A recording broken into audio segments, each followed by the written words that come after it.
যখন বিএনপি রাজনীতিতে নির্বাচনে না আসার সিদ্ধান্ত নিয়েছে তখন আমরাও মনে করেছিলাম যে আমাদের এই ধরনের নির্বাচনে আসা সঠিক হবে না, আমরা সেইভাবেই রেডি ছিলাম। কিন্তু পরবর্তীকালে দেখা গেল যে তারা আমাদেরকে বাদ দিয়ে জাতীয় পার্টির যারা একটা গ্রুপ তৈরি করে জাতীয় পার্টির নাম দিয়ে একটা রাজনীতি তারা ওখানে নির্বাচন করাতে চাচ্ছেন।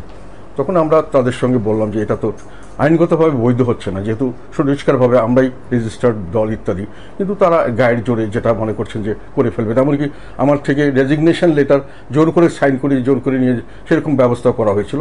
আমরা বিভিন্ন সূত্রে আমাদেরকে জানানো হলো যে আমি না করি। ফলে আমরা বললাম যে ঠিক আছে, কিন্তু আমরা যদি এই নির্বাচনে যাই তাহলে অন্ততপক্ষে নির্বাচনটা অবাধ, সুষ্ঠু, নিরপেক্ষ হবে এবং জনমতের প্রতিফলন হবে, সেই ধরনের নির্বাচন দিতে হবে। তখন তারা বললো এটা আমরা দিব। তখন আমরা বললাম ঠিক আছে, আমরা প্রসেস করব, যদি আমরা নিশ্চিত হতে পারি যে এরকম কিছু হবে তখন আমাদের সঙ্গে তারা নেগোসিয়েশন করা শুরু করলেন এবং শেষ পর্যন্ত গিয়ে তারা বললেন যে আমরা যেহেতু আপনারা মনে করছেন দলীয়করণের মাধ্যমে এটাকে সব কিছু আমাদের জোর করে নেওয়া হবে, তো আমরা এটার জন্য আমাদের দলীয় কোনো সিম্বল দিব না। তবে ঠিক আছে, যেখানে যেখানে আমরা নির্বাচন করতে চাই, ভালো আমাদের ক্যান্ডিডেট আছে, সেখানে ফ্রি নির্বাচন করতে দেন। আপনাদের যদি ক্যান্ডিডেট থাকেও কিন্তু নৌকা মার্কা দিয়ে বা ইত্যাদি দিয়ে, আপনাদের যদি প্রশাসন যদি এরকম কাজ করে, যারা জেনেই গেছে যে আওয়ামী লীগ পাওয়ারে আসছে, কাজে সর্বতভাবে তাদের সমর্থন করারই চেষ্টা করবে। সেটা যদি রোধ করতে পারেন তাহলে আমরা নির্বাচন করব, আমাদেরকে বিশ্বাসযোগ্যভাবে প্রমাণ করতে হবে। কিন্তু শেষ পর্যন্ত গিয়ে প্রসেস করার পরে একেবারে শেষ দিন যেদিন উইথড্রলের টাইম আসলো, তার আগের দিন পর্যন্ত দেখে আমরা বুঝতে পারলাম যে তারা যেটা করতে চাচ্ছেন সেটাতে সঠিক কোনো নির্বাচন হবে না এবং আমরা এখানে যাওয়া কোনো রকম কোনো অর্থহীন হয়ে যাবে। সেই সময় আমি কিন্তু একটা সিদ্ধান্ত নিয়েছিলাম আমাদের সিনিয়র নেতাদের জানিয়ে যে আমরা কালকে যেহেতু উইথড্রলের দিন আমরা উইথড্র করবো। আমি চিঠিপত্র লিখে দুজনের হাতে দিয়ে এসেছিলাম যে চিঠিগুলো ইলেকশন কমিশনে দিয়ে দেবে।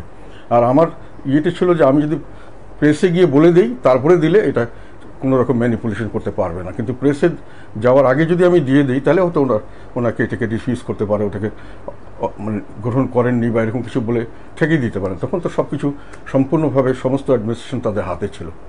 তো সেইখানে আমি যখন পার্টি অফিসে গিয়ে আমার সিনিয়র নেতাদের সঙ্গে মত বিনিময় করে প্রেসকে ডেকে প্রেসের উপরে যাচ্ছিলাম, সেই সময় হঠাৎ করে আমাকে আমাদের অফিসে একদম আইন শৃঙ্খলা রক্ষাকারী বাহিনী, এজেন্সি বাহিনী সবাই এসে আমাদের অফিসকে ঘেরাও করে ফেললো চারপাশ থেকে এবং আমাকে ওই উইথড্রল লেটারটা দেওয়ার কোনো পরিবেশ মানে তখন আর করতে দেওয়া হলো না, দরজা বন্ধ করে দেওয়া হলো। তারপরে বলা হলো যে আপনার নির্বাচনে আসেন, আপনাদের কথা দিচ্ছি যে নির্বাচন অবাধ সুষ্ঠু হবে। আমি বলছি যে নির্বাচন অবাধ সুষ্ঠু হবে না, যেভাবেই হোক আমি ফিল করছিলাম যেটা হতে পারে না।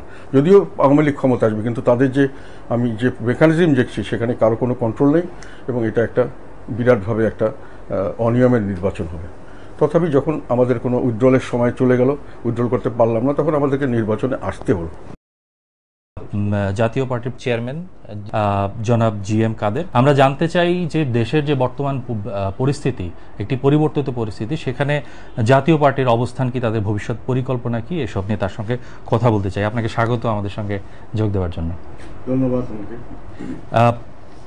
আপনার কাছে আমার প্রথম যে প্রশ্নটি, একটি পরিবর্তিত পরিস্থিতির কথা বলছিলাম, সেইখানে মানে জাতীয় পার্টির অবস্থান কি এই পরিবর্তিত পরিস্থিতিতে? জাতীয় পার্টির অবস্থান আগের থেকেই সবসময়ই ছিল জনগণের পক্ষে রাজনীতি করা, জনগণের কথা, জনগণের সমস্যা এসব নিয়ে রাজনীতি করা এবং সমাধানের জন্য চেষ্টা করা। আমরা সবসময় এটা করে এসেছি, এখনও আমরা এটা করতে থাকবো। ভবিষ্যতে যতদিন আমরা রাজনীতি করব ততদিন জাতীয় পার্টির রাজনীতি হবে জনগণের পক্ষের রাজনীতি, জাতীয় পার্টির রাজনীতি হবে দেশকে এগিয়ে নিয়ে যাওয়ার রাজনীতি। একটি বিষয় আমি সেই জায়গা থেকে আসি যে গত নির্বাচনেও আপনারা অংশ নিয়েছেন, যেখানে আমরা দেখেছি যে প্রধান আরও কয়েকটি দল, তার মধ্যে বিএনপি আছে যারা অপোজিশনে তার আগের নির্বাচনে অংশ নিয়েছিল এবং তারা গত নির্বাচনে অংশ নেয়নি এবং আরও বেশ কয়েকটি দল নেই, কিন্তু আপনারা নিয়েছিলেন। এবং সেই জায়গায় বলা হচ্ছিল যে আপনাদের সঙ্গে আওয়ামী লীগের একটা সম্পর্ক, বা এর আগেও মহাজোটে আপনারা ছিলেন একসঙ্গে। সেই জায়গায় এই আওয়ামী লীগের এই এখনকার যে পদত্যাগ এবং সাবেক প্রধানমন্ত্রী শেখ হাসিনা তিনি পদত্যাগ করলেন এবং দেশ থেকে চলে গেলেন এবং সংসদ ভেঙে গেল, এই জায়গাটাতে এবং সেই সংসদে আপনারাও ছিলেন, তো মানে এই বিষয়ে আপনার আসলে প্রতিক্রিয়াটি জানতে চাচ্ছি যে সার্বিকভাবে। যখন বিএনপি রাজনীতিতে নির্বাচনে না আসার সিদ্ধান্ত নিয়েছে তখন আমরাও মনে করেছিলাম যে আমাদের এই ধরনের নির্বাচনে আসা সঠিক হবে না, আমরা সেইভাবেই এডি ছিলাম, কিন্তু পরবর্তীকালে দেখা গেল যে তারা আমাদেরকে বাদ দিয়ে জাতীয় পার্টির যারা একটা গ্রুপ তৈরি করে জাতীয় পার্টির নাম দিয়ে একটা রাজনীতি তারা ওখানে নির্বাচন করাতে চাচ্ছেন। তখন আমরা তাদের সঙ্গে বললাম যে এটা তো আইনগতভাবে বৈধ হচ্ছে না, যেহেতু সুনিষ্কারভাবে আমরাই রেজিস্টার্ড দল ইত্যাদি, কিন্তু তারা গাইড জোরে যেটা মনে করছেন যে করে ফেলবেন, এমনকি আমার থেকে রেজিগনেশন লেটার জোর করে সাইন করে জোর করে নিয়ে সেরকম ব্যবস্থা করা হয়েছিল। আমরা বিভিন্ন সূত্রে আমাদেরকে জানানো হলো যে আমি না করি। ফলে আমরা বললাম যে ঠিক আছে, কিন্তু আমরা যদি এই নির্বাচনে যাই তাহলে অন্ততপক্ষে নির্বাচনটা অবাধ, সুষ্ঠু, নিরপেক্ষ হবে এবং জনমতের প্রতিফলন হবে, সেই ধরনের নির্বাচন দিতে হবে। তখন তারা বললো এটা আমরা দিব। তখন আমরা বললাম ঠিক আছে, আমরা প্রসেস করব, যদি আমরা নিশ্চিত হতে পারি যে এরকম কিছু হবে, তখন আমাদের সঙ্গে তারা নেগোসিয়েশন করা শুরু করলেন এবং শেষ পর্যন্ত গিয়ে তারা বললেন যে আমরা যেহেতু আপনারা মনে করছেন দলীয়করণের মাধ্যমে এটাকে সব কিছু আমাদের জোর করে নেওয়া হবে, তো আমরা এটার জন্য আমাদের দলীয় কোনো সিম্বল দিব না। তবে ঠিক আছে, যেখানে যেখানে আমরা নির্বাচন করতে চাই, ভালো আমাদের ক্যান্ডিডেট আছে, সেখানে ফ্রি নির্বাচন করতে দেন। আপনাদের যদি ক্যান্ডিডেট থাকেও কিন্তু নৌকা মার্কা দিয়ে বা ইত্যাদি দিয়ে, আপনাদের যদি প্রশাসন যদি এরকম কাজ করে, যারা জেনেই গেছে যে আওয়ামী লীগ পাওয়ারে আসছে, কাজে সর্বতভাবে তাদের সমর্থন করারই চেষ্টা করবে। সেটা যদি রোধ করতে পারেন তাহলে আমরা নির্বাচন করব, আমাদেরকে বিশ্বাসযোগ্যভাবে প্রমাণ করতে হবে। কিন্তু শেষ পর্যন্ত গিয়ে প্রসেস করার পরে একেবারে শেষ দিন, যেদিন উইথড্রলের টাইম আসলো, তার আগের দিন পর্যন্ত দেখে আমরা বুঝতে পারলাম যে তারা যেটা করতে চাচ্ছেন সেটাতে সঠিক কোনো নির্বাচন হবে না এবং আমরা এখানে যাওয়া কোনো রকম কোনো অর্থহীন হয়ে যাবে। সেই সময় আমি কিন্তু একটা সিদ্ধান্ত নিয়েছিলাম আমাদের সিনিয়র নেতাদের জানিয়ে যে আমরা কালকে যেহেতু উইথড্রলের দিন আমরা উইথড্র করবো। আমি চিঠিপত্র লিখে দুজনের হাতে দিয়ে এসেছিলাম যে চিঠিগুলো ইলেকশন কমিশনে দিয়ে দেবে। আর আমার ইয়েটা ছিল যে আমি যদি প্রেসে গিয়ে বলে দিই তারপরে দিলে এটা কোনো রকম ম্যানিপুলেশন করতে পারবে না, কিন্তু প্রেসে যাওয়ার আগে যদি আমি দিয়ে দিই তাহলে হয়তো ওনাকে এটাকে রিফিউজ করতে পারে, ওটাকে মানে গ্রহণ করেননি বা এরকম কিছু বলে ঠেকিয়ে দিতে পারেন। তখন তো সব কিছু সম্পূর্ণভাবে সমস্ত অ্যাডমিনিস্ট্রেশন তাদের হাতে ছিল। তো সেইখানে আমি যখন পার্টি অফিসে গিয়ে আমার সিনিয়র নেতাদের সঙ্গে মত বিনিময় করে প্রেসকে ডেকে প্রেসের উপরে যাচ্ছিলাম, সেই সময় হঠাৎ করে আমাকে আমাদের অফিসে একদম আইন শৃঙ্খলা রক্ষাকারী বাহিনী, এজেন্সি বাহিনী সবাই এসে আমাদের অফিসকে ঘেরাও করে ফেললো চারপাশ থেকে এবং আমাকে ওই উইথড্রল লেটারটা দেওয়ার কোনো পরিবেশ মানে তখন আর করতে দেওয়া হলো না, দরজা বন্ধ করে দেওয়া হলো। তারপরে বলা হলো যে আপনার নির্বাচনে আসেন, আপনাদের কথা দিচ্ছি যে নির্বাচন অবাধ সুষ্ঠু হবে। আমি বলছি যে নির্বাচন অবাধ সুষ্ঠু হবে না, যেভাবেই হোক আমি ফিল করছিলাম যেটা হতে পারে না। যদিও আওয়ামী লীগ ক্ষমতা আসবে, কিন্তু তাদের যে আমি যে মেকানিজম দেখছি সেখানে কারো কোনো কন্ট্রোল নেই এবং এটা একটা বিরাটভাবে একটা অনিয়মের নির্বাচন হবে। তথাপি যখন আমাদের কোনো উইথড্রলের সময় চলে গেল, উইথড্রল করতে পারলাম না, তখন আমাদেরকে নির্বাচনে আসতে হলো। আমি এখন একটু জানতে চাই যে এই যে অন্তর্বর্তী সরকার যেটি গঠিত হলো এবং তার আগে যখন এই সরকার মানে গত সরকার সেটি পদত্যাগ করার পরে এবং সাবেক প্রধানমন্ত্রী শেখ হাসিনা তিনি চলে যাওয়ার পরে যেটি হয়েছে যে আমরা দেখি যে সেনাপ্রধান বিভিন্ন দলের সঙ্গে আলোচনা করেছে এবং হচ্ছে এই এখনকার যে সরকার বা সেই সরকারের পক্ষ থেকে বা পরিবর্তিত পরিস্থিতিতে আপনাদের সঙ্গে কোনো যোগাযোগ হয়েছে কিনা, পরবর্তী নির্বাচন নিয়ে বা পরবর্তী পরিস্থিতি নিয়ে বা কোনো ধরনের সংস্কারের বিষয়ে কোনো ধরনের আলোচনা হয়েছে কিনা? না, ওনারা একদিন সময় দিয়েছিলেন, পরবর্তীকালে ওদিনকে ওনারা ব্যস্ত হয়ে পড়েছেন কাজে, আমাদেরকে বলেছেন যে আমরা 2-1 দিনের মধ্যেই আপনাদেরকে সময় দেব। ওনারা যদি আমাদের কাছে কোনো কিছু আমাদের সাজেশন শুনতে চান, আমাদের মতামত জানতে চান বা কী হলে ভালো হয়, যেহেতু আমাদের দীর্ঘদিনের অভিজ্ঞতা আছে রাজনীতি চালানোর, দেশ চালানোর, এবং সঙ্গে সঙ্গে আমি নিজে ব্যক্তিগতভাবে একজন ইঞ্জিনিয়ার হিসেবে অথবা একজন আমলা হিসেবে দীর্ঘদিন কাজ করেছি, সবের অভিজ্ঞতা আমরা ওনাদেরকে অভিজ্ঞতা দিয়ে সাহায্য করতে পারি। কোনো ধরনের সাহায্য চাইলে আমরা রেডি আছি, ওটা জানানো হয়েছে। ওনারা যদি মনে করেন will be cooperating with them. এটা সম্পর্কে আমাদের একটা আশা সৃষ্টি হয়েছে যে অবস্থায় দেশ চলে গেছিল তার থেকে একটা পরিবর্তনের সুযোগ এসছে। আমরা এই সুযোগটাকে কাজে লাগাতে চাই, দেশটা পরিবর্তন হোক। যে ধরনের এক নায়কতন্ত্র অথবা কর্তৃত্ববাদী সরকার এবং যে ধরনের এটা কিন্তু শুধু আওয়ামী লীগ শুরু করেছে তা নয়, দলীয়করণের মাধ্যমে বিভিন্নভাবে আমাদের সংবিধানের যেগুলো কতগুলো দুর্বলতা, এবং আমাদের সংবিধান তো বলা যায় যে একটা স্বৈরাচারী সিস্টেম চালু করারই সংবিধান। মানে যারা সরকার প্রধান হবেন একই সঙ্গে উনি শুধু নির্বাহী বিভাগের প্রধান না, উনি পার্লামেন্টের প্রধান অ্যাজ পার আওয়ার কনস্টিটিউশন। উনি লোয়ার জুডিশিয়ারির 100% ওনার কন্ট্রোলে থাকবে এবং হায়ার জুডিশিয়ারির শুধু ওনাকে বরখাস্ত করার পাওয়ারটা ছাড়া সব থাকবে, এবং সেটা ওনার দলীয়করণের মাধ্যমে এগুলোকে হায়ার জুডিশিয়ারি থেকে শুরু করে সব জায়গায়, এবং অন্যান্য যেটা কনস্টিটিউশনাল বডিজ যেমন দুর্নীতি দমন কমিশন, এগুলো তারা নিজস্ব আওতায় একেবারে এক ব্যক্তির হাতে সমস্ত দেশের সমস্ত সাংবিধানিক প্রতিষ্ঠানসমূহ, সমস্ত পিলার্স অফ দ্য স্টেট যেটা বলা হয়, সবগুলো এক ব্যক্তির হাতে এখানে দেওয়া হচ্ছে, সংবিধান মোতাবেকই দেওয়া হচ্ছে। এটাকে আমাদের দেশের যেটা দুর্ভাগ্য সেটা হলো আমাদের দেশে যারা রাজনীতিবিদ শীর্ষ পর্যায়ে ছিলেন বা আছেন বা গতবার যেটা যারা ছিলেন, তারা সবাই এটাকে ব্যবহার করছেন, অপব্যবহার করছেন, লোভ লালসাকে, অর্থের লোভ, ক্ষমতার লোভ, এটাকে প্রাধান্য দিয়েছেন, দেশপ্রেমীকে প্রাধান্য দেননি, জনগণকে প্রাধান্য দেননি, ফলে দেশের এই অবস্থা হচ্ছে। এবং এখনও যে সংবিধান আছে সেই সংবিধানে পরবর্তী যে সরকার আসবে তার যদি ইচ্ছা থাকে তাহলে যে কোনো সংবিধান মোতাবেকই সে স্বৈর শাসন চালু করতে পারবে। এবং অতীতে 91 পর থেকে প্রতিটি শাসন কিন্তু ওই সাংবিধানিকভাবে স্বৈর শাসন, সাংবিধানভাবে চালানোতেই স্বৈর শাসন হয়েছে। এই জন্য আমি বলি যে ইলেকটেড গভর্নমেন্ট যারা ইলেক্টেড হয়েছে তার একটা ম্যান্ডেট পেয়েছে, তার একটা দল আছে, তারপর যদি তাকে আইনগতভাবে স্বৈরাচারী কায়দায় দেশ চালাতে সুযোগ দেওয়া যায় তাহলে তো স্বৈরাচারী দেশ হবেই।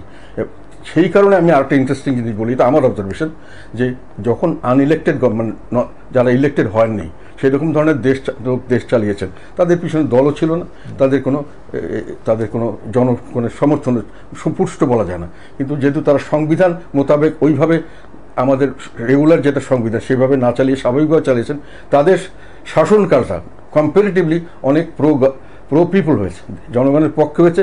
অনেক ক্ষেত্রে আমি মনে করি ডেমোক্রেটিক নর্মসে তাদেরটা অনেক বেশি ডেমোক্রেটিক হয়েছে। এটা হলো আমাদের দেশের একটা, আমি বলছি যে যেগুলো যখনই সরকার হচ্ছে, ইন্টারিম গভর্নমেন্টগুলো হয়েছে বা তত্ত্বাবধায়ক সরকারগুলো হয়েছে, সেগুলো কোনো ইলেক্টেড না, কিন্তু ওনাদের কোনো পার্টিও ছিল না, কিন্তু ওনাদেরকে এই সাংবিধানিকভাবে কোনো রকম ওরকম ক্ষমতাও দেওয়া হয়নি। ওনারা যতগুলো চালিয়েছিলেন সেগুলো কম্পারেটিভলি আমি মনে করি ইলেক্টেড গভর্নমেন্টের চেয়ে more pro people and more pro democratic ছিল। এটা আমার ব্যক্তিগত অ্যাসেসমেন্ট। মানে ইন্টারিম সরকার, এখন আপনি সংবিধানের যেই জায়গাগুলোর কথা পরিবর্তনের কথা আপনি বললেন, যে প্রধানমন্ত্রীর যে পদটি, সেই পদটির যে ক্ষমতা, সেই ক্ষমতার জায়গা থেকে এই পরিবর্তনগুলো আনার জন্য তো মানে পদ্ধতি কি আসলে? Very interesting point. পদ্ধতি যেটা ছিল আমাদের এইবারকার, এটা একটা কি বলবো, এটা বিপ্লব। কোনো পদ্ধতি এর মধ্যে কাজ করছে না। আমরা এর আগে দেখেছি যে একটা রেগুলার সরকার, একটা তত্ত্বাবধায়ক সরকার, একটা হলো সেনা শাসিত সরকার, সেনা সমর্থিত তত্ত্বাবধায়ক সরকার, কিন্তু এবার হলো ছাত্র জনগণ সমর্থিত বিপ্লবী সরকার। এটা আমাদের দেশের ইতিহাসে কোনো সময় এটা ঘটেনি, কোনো মানে পূর্বের কোনো উদাহরণ নেই। যেমন সেনা সমর্থিত যদি সেনা সরকার হয়, মার্শাল ল, তারা পরবর্তীতে পার্লামেন্টে গিয়ে ওগুলোকে সব মানে ওরা প্রথমে সংবিধানকে স্থগিত করে, পরে পার্লামেন্টে ইলেকশন হয়, পরে সংবিধানকে পুনর্জীবিত করে ওগুলোকে সব ওই করা হয়, অ্যামেন্ডমেন্ট করে ঠিক করে নেওয়া হয়। আবার সেনা যেটা 111 হলো, তারাও মোটামুটি, আর 91-এর পরে যেটা হয়েছে, তখন আগের একটা আন্ডারস্ট্যান্ডিং ছিল, পরবর্তী সরকার এসে ওগুলোকে ঠিক করে দিয়েছে। আর এসে যখন আবার 111-এর সরকার হলো, তখনও পরবর্তী সরকার এসে এগুলোকে কনস্টিটিউশন অ্যামেন্ডমেন্ট করে ওগুলোকে গ্রহণ করে নিয়েছে। তো ওই ধরনের সিস্টেম হওয়ার কথা, কিন্তু এখন যেহেতু এটা সবগুলোই কিন্তু আউট অফ দ্য ওয়ে এবং এর কোনো উদাহরণ নেই, কাজেই এটা কিভাবে করা হবে, কি করতে হবে, এটা ভবিষ্যতে মনে হয় দেশবাসীকে ঠিক করতে হবে, how two regularise this things. এখন এইখানে তো মানে সংবিধান সংশোধন করতে হলে এই সরকার তো সেটা সম্ভব না তাদের পক্ষে। একটা কি বলে, একটা সংসদ লাগবে সেটা করার জন্য, এবং জনগণের নির্বাচিত সংসদ লাগবে, তারা সেটা পরিবর্তন করতে পারবে। এখন যদি এই সরকার কোনো ধরনের সংস্কারের জায়গা থেকে এই কাজগুলো করে, তাহলে সেটার উপায় কি? সেটার উপায় মানে মার্শাল্লাতে যেরকম হয়েছে এর আগে সরকারগুলো, যেটা বললাম, এটা একটু আন্ডারস্ট্যান্ডিং থাকে সব পলিটিক্যাল পার্টি। আর মার্শাল্লাতে হলো কি ফরমান বা প্রজ্ঞাপন দিয়ে করা হয়, পরবর্তীকালে পরের সরকার যদি সেটা আবার না গ্রহণ করে, পরের সংসদ যদি সেটা না গ্রহণ করে, এখানে এটি হলো চ্যালেঞ্জ এবং এটি হলো কমপ্লিকেসি। এখানে এই জটিলতা কিভাবে সলিউশন করা হবে, এটাকে কিভাবে নিষ্পত্তি করা হবে, এটা কিন্তু এখনও ঠিক নেই। আমি যেহেতু সংবিধান নিয়ে অনেক লেখাপড়া করেছি, অনেক আর্টিকেল লিখেছি, আমি এইসব আইন কানুনের দীর্ঘদিন পার্লামেন্টে ছিলাম, পার্লামেন্ট রুলস রেগুলেশন আমি জানি, কাজেই আমার পক্ষে এমনিতেই মনে হচ্ছে যে স্বাভাবিক কোনো প্রক্রিয়া নেই। একটা প্রক্রিয়া ইনভেন্ট করতে হবে আমাদের, এবং সেটাকে মেনে নিতে হবে, জনগণের সমর্থন সেজন্য দরকার। এটা একটা বড় জনের সামনের দিকে আমি মনে করি কাজ, এটা বর্তমান সরকার চিন্তা ভাবনা করতে হবে, কীভাবে করবেন, করতে হবে। এটা আমার কথা হলো যে যখন ওনারা হাতে নিয়েছেন, জনগণের একটা প্রত্যাশা আছে যে একটা পরিবর্তন হবে এবং এই পরিবর্তনটা জনগণের পক্ষের পরিবর্তন হবে, ডেমোক্রেটিক প্রসেস চালু হবে, নির্বাচনগুলো সুষ্ঠু হবে, সমস্ত সাংবিধানিক প্রতিষ্ঠানগুলো কাজ করতে পারবে স্বাধীনভাবে, এই ধরনের পরিস্থিতি পরিবেশ হবে, এটি আশা করেই কিন্তু জনগণ মাঠে নেমেছিল। কাজেই এটা তাদেরকে সেই আশাটা হত করা যাবে না, যে কোনোভাবে এটা করতে হবে, আমরা সবাই সহযোগিতা করবো। এখন সেটার জন্য আপনি এই সরকারকে কতটুকু সময় দিতে চান? না, ও সময়ের ব্যাপারটা আমি মনে করি যে এটা আমি এখনো সময় বেঁধে দিতে চাই না, কারণ কতগুলো জিনিস কিন্তু এই সরকারের কতগুলো ইমিডিয়েট প্রবলেম আছে। এটা সংস্কার তো প্রবলেম একটা, সেটা করতেই হবে, না হলে এত আন্দোলন বৃথা হয়ে যাবে। কিন্তু ইমিডিয়েট কিন্তু আমাদের একটা অর্থনৈতিক সংকট হতে পারে বলে আমি বিশ্বাস করি, যেহেতু আমি দীর্ঘদিন থেকে রাজনীতিতে আছি, এগুলো আমি অবজার্ভ করি। আমাদের অর্থনৈতিক সিচুয়েশন আমি মনে করি অত্যন্ত নাজুক, যে সে ইনফ্লেশন হাই এবং সেটা যে কোনো সময় আবার বেশি পর্যায়ে চলে যেতে পারে, বেকারত্ব বাড়তে পারে, স্বাভাবিকভাবে মানুষের অভাব অভিযোগ বাড়তে পারে। সেই সব কারণে এগুলো মিট আপ করাও একটা বড় চ্যালেঞ্জ। তবে আগের সরকারের চেয়ে এই সরকারের উপরে মানুষ এটা বিশ্বাস করে এই জন্য যে এই সরকারটা মোটামুটি সরকার প্রধান ডক্টর ইউনূস সম্পর্কে সাধারণ মানুষের ধারণা যে উনি একদম দক্ষ এবং সেটাই আস্থার ব্যাপারটা আমি বলি। একটা হলো যে উনি শিক্ষিত এবং দক্ষ এই জন্য বলছি যে নোবেল লরেটস তো অনেক আছে, প্রতি বছরই 5 জন করে নোবেল লরেটস, কিন্তু ওনার মতো আমার ধারণা মতে ওনার মতো এরকম সেলিব্রিটি নোবেল লরেট কম আছে। আর একটা জিনিস হলো আমাদের পলিটিশিয়ানদের যেটা ডিফেক্টের জন্য পলিটিক্যাল মুভমেন্টগুলোতে জনগণ তেমনভাবে সাপোর্ট দেয় না, তারা মনে করে পলিটিক্যাল লোকেরা লোভ লালসা করে পাওয়ারের এবং টাকার। তো ওনার কিন্তু টাকার লোভ বা পাওয়ারের লোভ নেই বলে আমরা জানি। আগে অনেকবার পাওয়ার ওনাকে অফার করা হয়েছিল, উনি নেননি, কাজে ওই দিকে উনি নির্লোভ।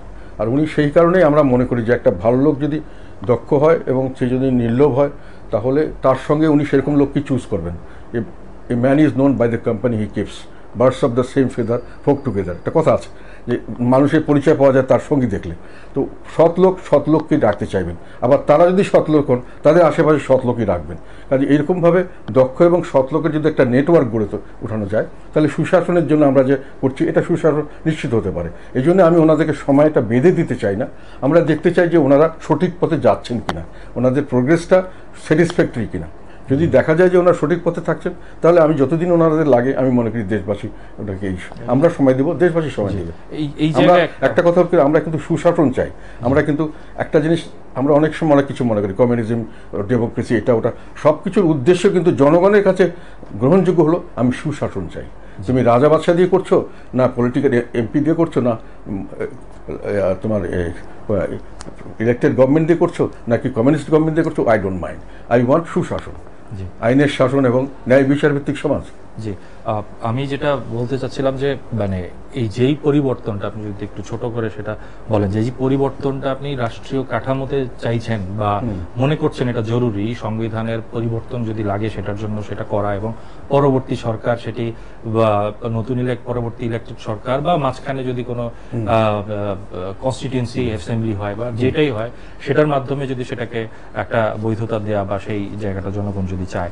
কিন্তু বিষয়টা হচ্ছে যে আমাদের রাজনৈতিক দলগুলোতেই তো মানে এই কাঠামোটা নেই, যেটা রাজনৈতিক দলগুলো নিজেরাই করতে পারতো সেটাই তো তারা করেনি বা করতে পারেনি। আমরা দেখেছি যে দলগুলো কোনো মানে একটা কেন্দ্রমুখী মানে মূলত, এবং সেটা আপনাদের দলের ক্ষেত্রেও সেটা আমরা দেখেছি। তো এই জায়গা থেকে সেটা মানে যেটা দলগুলোর প্র্যাকটিসেই সেটা নেই, সেটা পরবর্তীতে যখন নতুন সরকার যেই গঠন করুক বা যেই কোয়ালিশন হোক বা একটা বড় দল একটা বড় ইয়ে নিয়ে আসুক, তারা সেটা রাখবে, সেটা নিশ্চয়তা কি, মানে সেটা তারা করবেই যে পরিবর্তনগুলো, যে ক্ষমতার বিকেন্দ্রীকরণ বা এই জায়গাগুলো সেটা যে রাখবেই, সেই ক্ষমতার বিকেন্দ্রীকরণ আমরা তো দলগুলোতেই দেখি না। ওটা দলের সঙ্গে এটা সম্পর্ক নেই, দলের পারপাসটা অন্যরকম থাকে এবং দলের পারপাসটা অনেক সময় দেশের পরিবেশের উপর ডিপেন্ড করে। আর আমাদের দলে আমরা ডেমোক্রেটিকভাবেই চালাই, যদিও গঠনতন্ত্র অনুযায়ী সব দলই ডেমোক্রেসির অভাব আছে, আমি ব্যক্তিগতভাবে চালাই, সেটা বড় কথা নয়। আমার কথা হলো এটাকে জনগণের দেশ, এই সেফগার্ডটা জনগণকে নিশ্চিত করতে হবে। এবার যেমন জনগণই দেশকে উদ্ধার করেছে, সত্যি পরিষ্কার কথা। তবে রাজনৈতিক নেতারা উদ্ধার করতে পারেনি। এর আগে কিন্তু আন্দোলন হয়েছে, মানে বড় আন্দোলন হয়েছে সরকারের বিরুদ্ধে, বিশালভাবে অনেক কিছু করা হয়েছে, কিন্তু তারা সাকসেসফুল হতে পারেনি। সাধারণ লোক ওখানে জড়িত হয়নি, তারা মনে করছে এনারা করছে নিজেদের স্বার্থে। এই যে একটা মানুষের আস্থাহীনতা ছিল, এইবার কিন্তু জনগণ নিজে নেমে প্রমাণ করেছে দে ক্যান ডু ইট। আমি মনে করি ভবিষ্যতে যেটাই পরিবর্তন আসুক সেটাকে রক্ষা করার মেইন দায়িত্ব জনগণের, এবং জনগণ মোবিলাইজড হবে রাজনৈতিক দলের প্রেক্ষিতে, সেটা ঠিক আছে। জনগণই হয়তো সেরকম রাজনৈতিক দল চুজ করবে অথবা বানিয়ে নেবে, এটা সৃষ্টি হবে নতুনভাবে, কিন্তু রক্ষা করতে হবে জনগণকে। সেই নতুন দল আমরা একটা যেটা আপনি বলছিলেন, আমরা শিক্ষার্থীদের জায়গা থেকেও দেখছি যে তারা তাদের সেখান থেকেও আমরা গতকালও রিপোর্ট দেখেছি যে তারা একটা নতুন দল করতে চান বা করতে পারেন বা এরকম একটা কথা শোনা যাচ্ছে। তো সে বিষয়ে আপনার প্রথমত আপনার প্রাথমিক প্রতিক্রিয়া কি, আর দ্বিতীয়ত হচ্ছে যেহেতু আমরা দেখেছি যে এই যে জাগরণ তার পেছনে ছাত্রছাত্রী এবং শিক্ষার্থী তাদের সবার একটা অংশগ্রহণ ছিল, এবং পরবর্তীতে সাধারণ মানুষও অনেকেই সেখানে যোগ দিয়েছেন। সেই জায়গায় তাদের এই নতুন, এটাকে যদি আমরা নতুন একটা শক্তি বলি, নতুন একটা রাজনৈতিক শক্তি বলি, সেটা কি আমাদের ট্রেডিশনাল যে দলগুলো, সেটা আপনাদের দল হোক, বিএনপি হোক বা আওয়ামী লীগ হোক, সবাই এটাকে একটা চ্যালেঞ্জ ছুড়ে দিচ্ছে কিনা? না, চ্যালেঞ্জ না, এটাকে আমরা ওয়েলকাম করি। ছাত্ররা যেটা দেখিয়েছে তাদের নেতৃত্বের ক্যাপাবিলিটিস, তাদের দেশের প্রতি, জনগণের প্রতি তাদের কমিটমেন্ট, ত্যাগ স্বীকারের মানসিকতা, মোটামুটি প্রজ্ঞা, যতটুকু আমি দেখেছি, এগুলো আমাকে অভিভূত করেছে। আমি মনে করি তাদের সম্ভাবনা আছে। তারা যদি একটি দল করতে চায় এবং দল করে যদি জনগণ যদি গ্রহণ করে এবং জনগণের ভোটে যদি তারা ক্ষমতার কাছাকাছি যেতে পারে, আমি সেটাতে খুশি হব। তবে চ্যালেঞ্জগুলো আমি বলে দিচ্ছি। ওনাদের শক্তিটা হলো ওনাদের মধ্যে একতা, আর দ্বিতীয় শক্তি হলো জনসমর্থন। তো কাজে একতা রাখতে হবে। জনসমর্থনটা রাখার জন্য, যেটা জনগণ যে জন্য তাদেরকে সমর্থন দিচ্ছিল, সেটা কিন্তু যে অন্যান্য রাজনৈতিক দল, অনেক বড় বড় লিডার, নামকরা লিডার, ন্যাশনাল ইন্টারন্যাশনালি নোন, তারাও তাদেরকে উপর তারা ভরসা করেনি, যেহেতু তারা মনে করেছে রাজনৈতিক দলকে লোভ লালসার ঊর্ধ্বে নয়, তারা পাওয়ারের লোভ করে, তারা অর্থের লোভ করে। তাদের কাছে ধারণা করেছে যে এরা সেই ধরনের মানুষ নয়, এরা সেলফলেস, নিঃস্বার্থ। এইটা তাদের একটা চ্যালেঞ্জ, এটা ধরে রাখতে হবে। সেকেন্ড আসবে যে দেশ চালানো কিন্তু শুধু আবেগের উপর হয় না। দেশ চালাতে গেলে একটা যেমন প্লেন চালানো, একটা গাড়ি চালানোর মতো, তাদের কিছু অভিজ্ঞতা লাগে, কিছু দক্ষতা লাগে, নলেজ লাগে। তো তারা এটাকেও তাদেরকে খেয়াল রাখতে হবে, how to accommodate to that point. আর যেটা লাস্ট পয়েন্ট আমি মনে করি, সেটা হলো তারা যদি ক্ষমতার ভিতরে থেকে এই দলটা করতে চায়, তাহলে এই লেভেল প্লেইং ফিল্ড আফটার যখন ইলেকশনের প্রশ্ন আসবে, এই লেভেল প্লেইং ফিল্ড, ওনারা তো ক্ষমতায় থেকে দল করলেন, আমরা ক্ষমতার বাইরে, লেভেল প্লেইং ফিল্ড তো হলো না। ওনারা নিজের লোকটোক বসিয়ে দেবেন, যেটা আগে হয়েছে, যার জন্য এই তত্ত্বাবধায়ক সরকার বা এইসব ইস্যু এসছে। এখানে একটা রাজনৈতিক দলগুলির একটা বাধা আসতে পারে বা একটা প্রশ্ন আসতে পারে। কাজে এই জিনিসগুলো হলো তাদের চ্যালেঞ্জ, কিন্তু ওনারা সাকসেসফুল হোক, আমি এটাকে কামনা করি। এবং আমি চাই যে নতুন ব্লাড আসুক, নতুন ধরনের রাজনৈতিক দল আসুক, এই নতুন রাজনীতি দেশকে নতুনভাবে গড়ে যেভাবে এগিয়ে যাওয়া উচিত সেভাবে এগিয়ে নিয়ে যাক। আমার ছোট্ট দুইটা প্রশ্ন, একটু আঞ্চলিক এবং বৈশ্বিক রাজনীতির জায়গা থেকে। সেটি হচ্ছে যে এই আন্দোলন এবং এই পরিস্থিতিতে আমরা দেখছি যে বিভিন্ন দেশ বিভিন্নভাবে, বিশেষ করে আমরা দেখেছি আমাদের প্রতিবেশী দেশ ভারত, পাকিস্তান, তারা বিভিন্ন সময় তারা তাদের যে প্রতিক্রিয়া সেটি তারা জানিয়েছেন। বর্তমান ইন্টারিম সরকারকে তারা অভিবাদনও জানিয়েছেন। তো আপনার এই বিশেষ করে ভারতের অবস্থানকে আপনি কিভাবে ব্যাখ্যা করবেন? ভারত তো আমি যতটুকু জানি আমাদের তাকে অভিনন্দন জানিয়েছেন এবং সহযোগিতার আশ্বাস দিয়েছেন। ভারতের সহযোগিতা আমাদের প্রয়োজন। একবার ইমিডিয়েট প্রতিবেশী দেশ, একবার অনেক কিছু ডে টু ডে অনেক নিড আমাদের তাদের সঙ্গে করতে হয়, ব্যবসা বাণিজ্য, অনেক নিত্য প্রয়োজনীয় জিনিস। প্রতিবেশীর সঙ্গে সুসম্পর্ক নিশ্চয়ই আমাদের দরকার আছে। তবে যেটা জনগণের মনে যে কারণে একটা ভীতির সৃষ্টি হয়েছিল, সেটা হলো we want friends not masters. আমি মনে করি এই ধরনের নীতি নিয়েই আমাদের সামনের দিকে এগিয়ে নিয়ে যাওয়া উচিত, যে আমরা বন্ধু চাইব সবের সঙ্গে, আমরা কাউকে প্রভু হিসাবে চাইব না। আর একটি বিষয় হচ্ছে যে পশ্চিমা দেশগুলোর অবস্থান, তাদের প্রতিক্রিয়া এটি কিভাবে দেখছেন? বিশেষ করে আমি যতটুকু জেনেছি, আমি তো আমেরিকান অ্যাম্বাসেডারের সঙ্গে কথা হয়েছে, আমাকে চাইনিজ অ্যাম্বাসেডার বাসা এসেছিলেন আমার।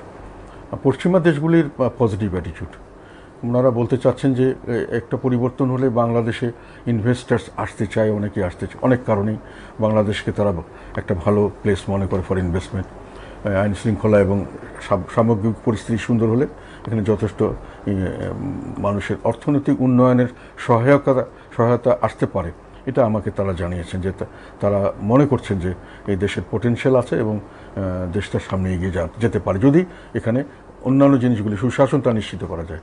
তো আমি আশাবাদী যে তারা এখানে সমর্থন দিবেন এবং এইভাবে আমাদেরকে এগিয়ে যাওয়াতে তারা সাহায্য করবেন, সহযোগিতা করবেন, এটা আমার আশা হয়েছে তাদের সঙ্গে যতটুকু কথাবার্তা বলেছে তাতে। একদম শেষ প্রশ্ন যদি একদম ছোট করে বলেন যে বাংলাদেশের রাজনৈতিক ভবিষ্যৎ কি দেখছেন আসলে? আমি রাজনৈতিক ভবিষ্যৎ ভালো দেখছি, যেটা ছিল তার চেয়ে যে কোনো জিনিসই ভালো। এখন নিশ্চয়ই যেটা হবে সেটা চেয়ে পরিবর্তিত কিছু হবে, কতটুকু ভালো হবে সেটা সময় বলে দেবে, আমি এখনই সেটা অ্যাসেস করতে পারবো না। এখনও সিচুয়েশন অনেক ক্ষেত্রেই অস্পষ্ট, তবে সামনে এগিয়ে যাচ্ছে এটা আমরা দেখছি। কতটুকু যেতে পারবে সফলভাবে এটা সামনের দিকে তাদের কাজকর্ম সব কিছু বুঝে বুঝতে হবে। এখন আমি এ সম্পর্কে নিশ্চিত বলতে পারবো না। ধন্যবাদ আপনাকে আমাদের সঙ্গে যোগ দেওয়ার জন্য।